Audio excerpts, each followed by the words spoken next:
It was while looking through my library to see what information I could find on Scalan that I came upon this information on the chapel at Shenval, the foundations of which were recently pointed out to me by Mr. Peter Law. It is taken from a rather biased book, An Old Story of a Highland Parish by George P. Shaw. The parish in question is Mortlach. The book was published in 1926, as the author was at that time priest at Dufftown.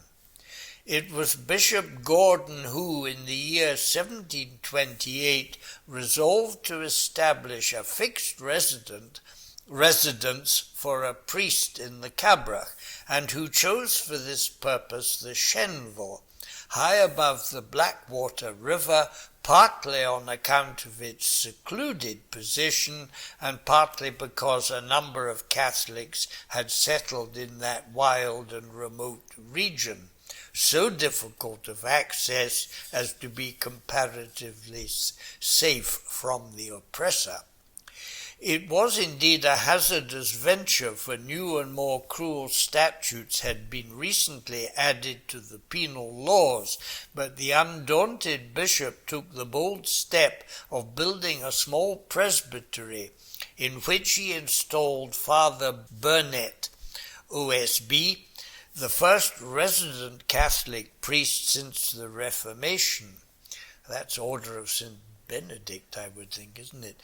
In 1731, a still greater effort was made and a small chapel was built adjoining the presbytery.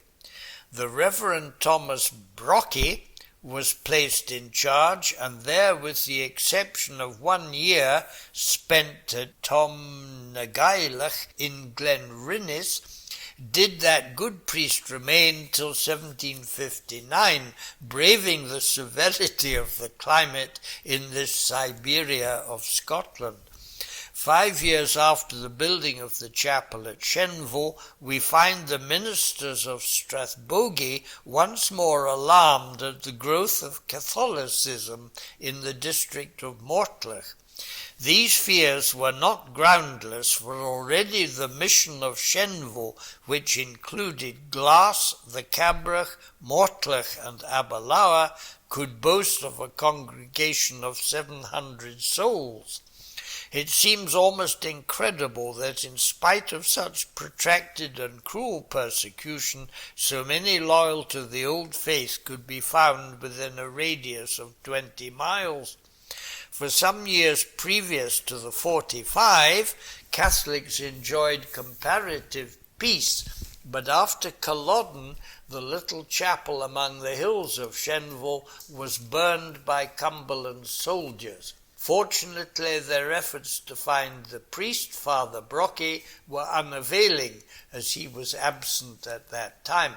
However, the chapel must have been rebuilt and continued to act as a centre of Catholicism, for Father Shaw goes on in a footnote to give the following list of priests. After Reverend Thomas Brockie, the mission of Shenval was served by the Reverend John Geddes, 1759 to 62, Reverend Charles Gordon, 1762 to 4, Reverend Alexander Mingis, OSB, 1764 to 7, Reverend Charles Cruikshank, 1767 to 1771, Reverend Albertus Hope, OP, 1771 to 3, Reverend John Gordon, 1775 to 9,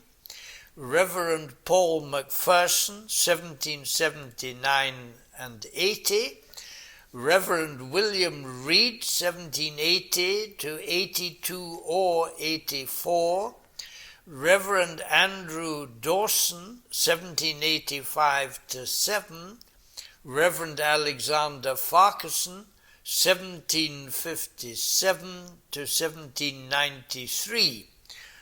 he was a bit longer than most, the last priest to live there. Father Shaw continues, the little chapel, when bereft of a resident pastor, fell rapidly into decay, and the stones were utilized for the construction of a farmhouse and steading, waste not, want not, which was built on an adjacent site. One cannot visit this lonely spot and be unmoved by its hallowed memories and by the knowledge that here the Catholic faith was preserved during the terrible years which preceded the Act of Emancipation. By this act, passed on the 3rd of June 1793, Catholics were allowed to hold and enjoy property of all kinds without molestation. Now that Catholics were at last free to enjoy property of all kinds, there was no further need to seek the seclusion of a Shenval, and as the Cabrach was being rapidly depopulated, it was decided to open a new mission in a less isolated position. Tullochallum, incidentally, is mentioned as a station served by the priests from the Shenval. Barely a year after the closing of Shenval, a new mission was opened at Keithuk, near Auchendoun Castle, the farmhouse, after some necessary alteration, being used as a chapel and presbytery. In 1825, with the building of a little stone church and a presbytery, Dufftown became the centre.